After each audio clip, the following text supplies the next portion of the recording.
My wife, apparently, it was an aneurysm, from what I understand, and there was some issues with a brain aneurysm, and so it was very difficult leaving the hospital with the burden to have to go home and tell those children because they saw their mom leave on the stretcher, but they didn't appear to be too worried or concerned about her. So they thought that, well, like most children do, they're hopeful that mom would be returning. And so when I had to return home and give them the news, it was the hardest thing I've ever done in my life to tell those children who absolutely adored their mom that she was no longer with us. And I can say finally, after I get them settled down, and this is roughly close to midnight now, the phone rings. And so I'm just starting to settle down and breathe a little bit and still trying to process what is just the magnitude of what's just happening in our lives. And it's the Indiana Donor Network.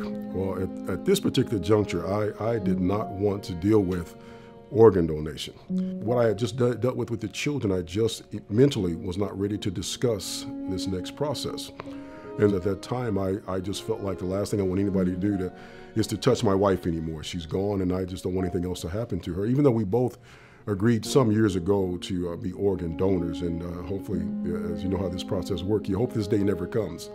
But of course, it did come.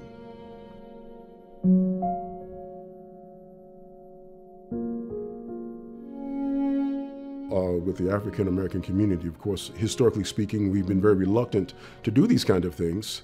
But I think it's important for us to realize that we benefit from this, and African Americans are on waiting lists and hoping that they can receive organs. And so we have to step up to make sure that we do our part. So I would encourage anyone, particularly African Americans, to give it a long look, and realize that this is very, very beneficial, and it'll be a blessing to many other people.